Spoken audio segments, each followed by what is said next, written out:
this point in time, we've come to the public commentary and inquiry portion. If you'd like to come and talk to address the committee, please come to the microphone, state your name and your address, please.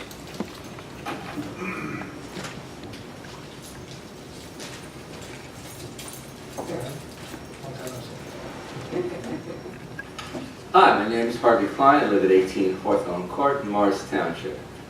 I just came up to tell a brief story about what happened here in Morris Township as related to Puerto Rico in the Hurricane Maria. As everyone here knows, there was real devastation, power outages in Puerto Rico. And as you know, as a ham radio operator, I have shortwave radio at my house in Morris Township. Over one weekend, I was monitoring a shortwave band, and I heard stations from Puerto Rico, from San Germain, Puerto Rico, calling on the air. They were actually running only 90 watts to a wire antenna, and they were getting their electricity from a radio station, which was a broadcast station, which was operating off of an emergency generator. What they were doing were looking for stations in the mainland, in the United States, to handle telephone messages. I contacted them. As I said, they were running only 90 watts, and I could hear them. I boosted my power to 1,000 watts. And if any of you have gone by my house, you know I have a big beam antenna. And I pointed it 160 degrees from my house, from Morristown, which points right to Puerto Rico. So they were hearing me loud and clear.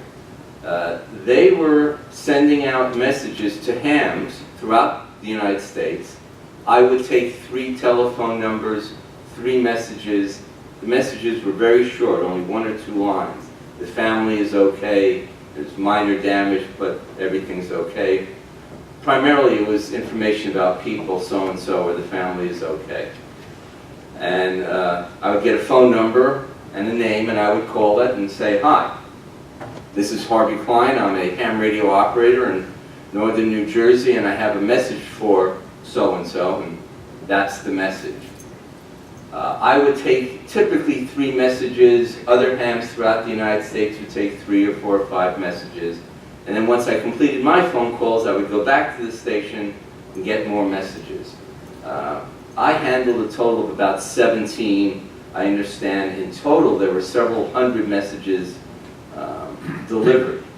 It was really something, because when I would call these people, and of course they don't know who I am, but I would give them the message with the name. Half the people started to cry. It was so emotional. It really was ham radio at its finest. It was true shortwave, where a radio signal went from Puerto Rico, here, and back, and it worked. A few people even said, God bless you, Harvey. Now, for those of you who know me, I rarely get such a nice compliment, but it really was, when all else fails, there's ham radio, and it worked. It really did. I just wanted to relate that to you. That's awesome. Great Thank story. you. That's That's awesome. great. Yeah, it really was.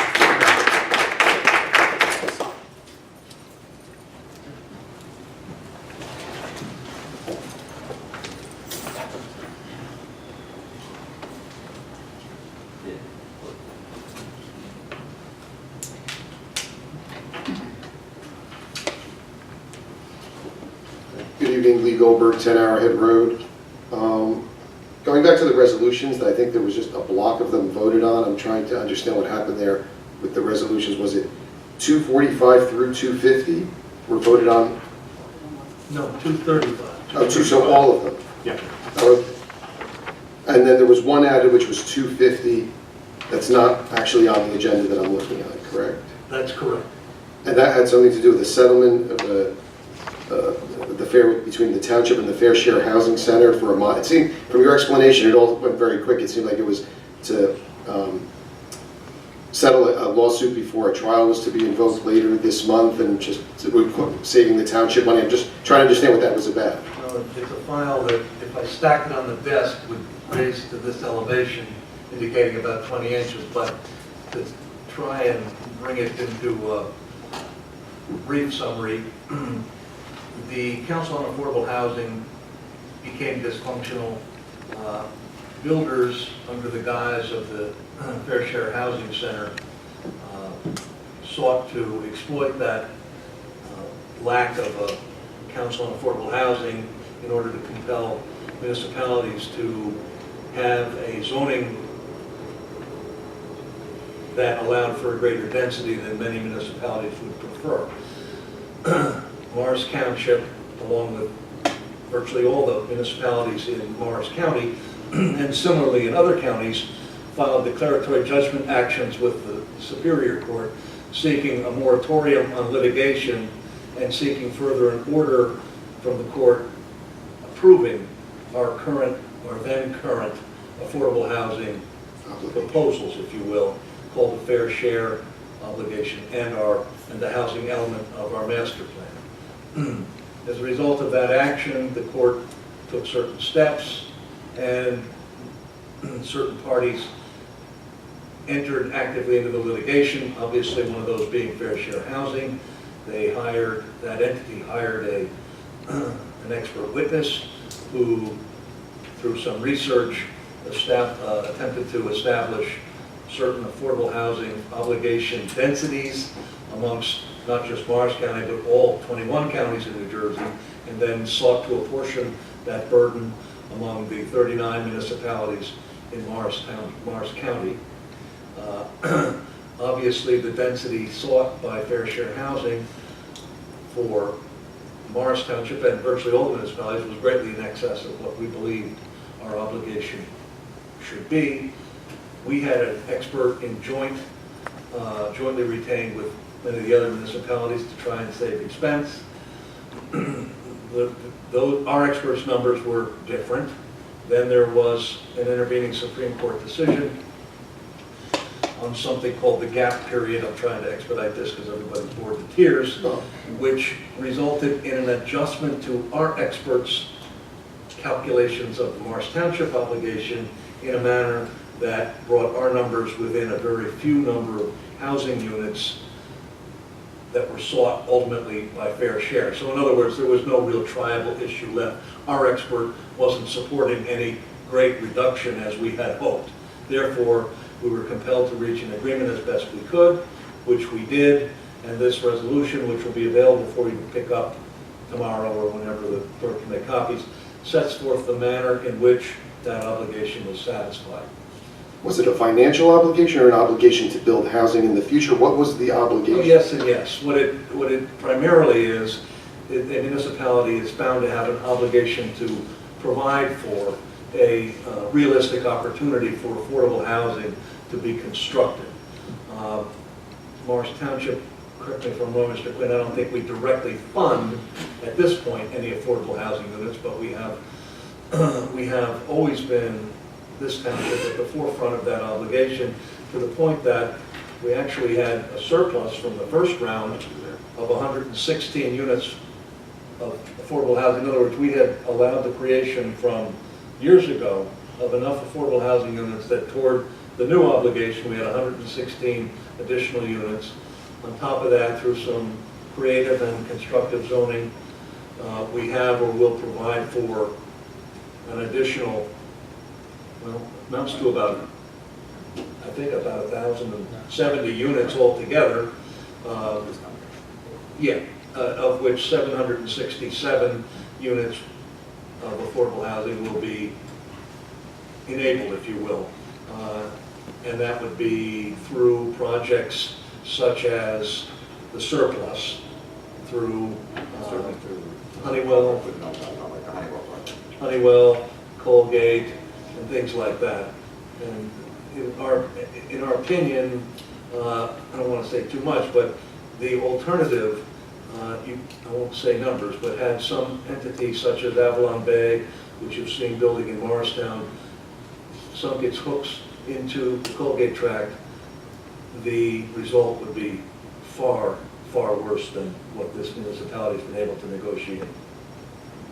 Okay. But the numbers are laid out. It's a numbers game. It's a numbers game. It's a chess game. It's a little of this, a little of that. You know, is it it's rough justice, okay? It's rough justice, but by making this settlement and passing this resolution now, we avoid some future trial that's going to come up that may be more costly and encumber us to build more housing units and spend more money in the future. Probable trial outcome, had the case gone to trial, would be far worse than the numbers we've resolved.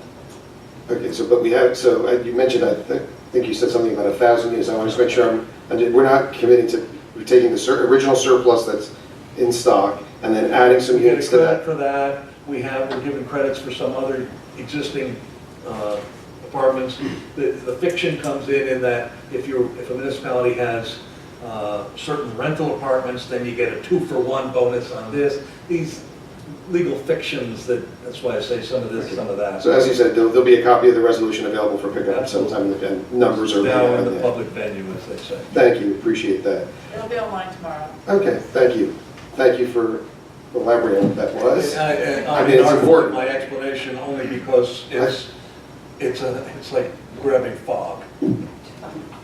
But it was thank you for elaborating on that and bringing some clarity to what that was about. I noticed, so for the draft agenda that was published yesterday, so in between yesterday and today, it looks like there were about 4 or 5 line items added in terms of resolutions.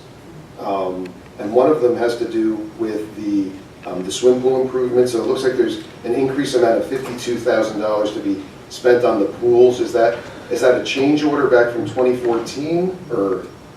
That is a change order with the final payment of the swim pool. There's no increase in the price. There's no, okay. Just the final price. That's just the final amount. Final payment to builder of the pools. Okay. I have a question on 244-17, the Cadena Road. I guess Mr. Slate was suggesting some improvements to be done there. Is that work completed, and this is also a change order? Correct, along with the maintenance bond. Along with the maintenance one? Correct. And are you able to provide an update on, there's 2 big buildings still remaining on the Honeywell track, one directly behind my house, the old research lab and center, and then there's the big stone one that sits up on the hill. Is there an estimated time to when those may be coming down, or any insight as to when demolition would occur on those, or how I might be able to find that out here? I can check with the building department. They would have to file for the demolition permits. They haven't completed all, to do that. And so once they're in, they have a certain amount of time to get those, but they'll take the buildings down, correct? Yeah, I believe this planning board gave them 8 years to develop that site. Okay, thank you.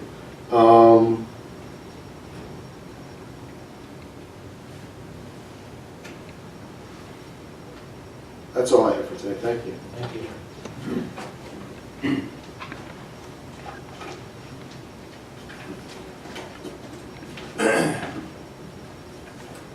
Good evening, Kathy Wilson, 20 Beechwood Drive. I wanted to just introduce Michael Lawler. He's our new videographer. He's a junior at Morristown High School, and he's, I believe, subbed for us one time, and he's now our official head videographer. So welcome to Michael, and thank you. I'll save my comments about the election for another day. I did want to ask about Cornine Field. I'd like to ask for some further explanation of the project, if you could. Bid notification went out in today's paper. It'll probably be awarded next meeting. My question has to do, I'd like to understand what, it's a $2 million project, right? And we have over $1 million in renovation of the field. Can you explain a little more, like what that's going to be spent for? This project was approved by the Township Committee with discussion back in 2011. When we started the project, we hit methane gas, which brought us into DEP, and we have gone through the DEP, I will call it a minefield, for the last 6 years to get that resolved. We finally got all of the issues resolved with DEP.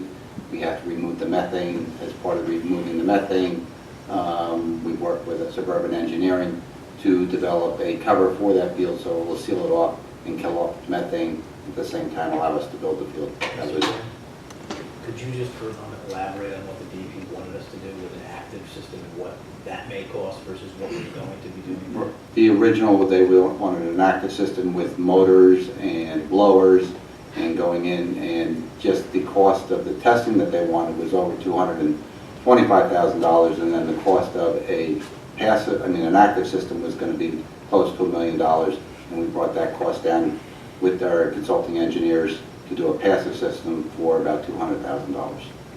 So by a passive system, you mean basically a covering of the field?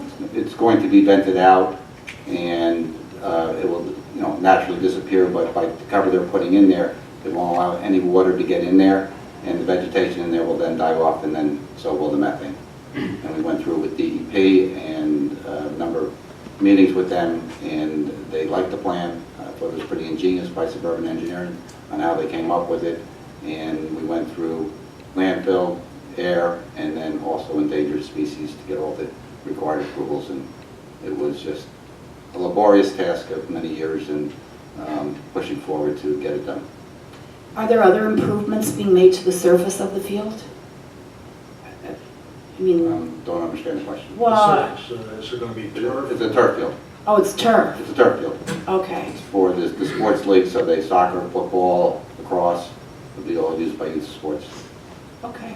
Thank you.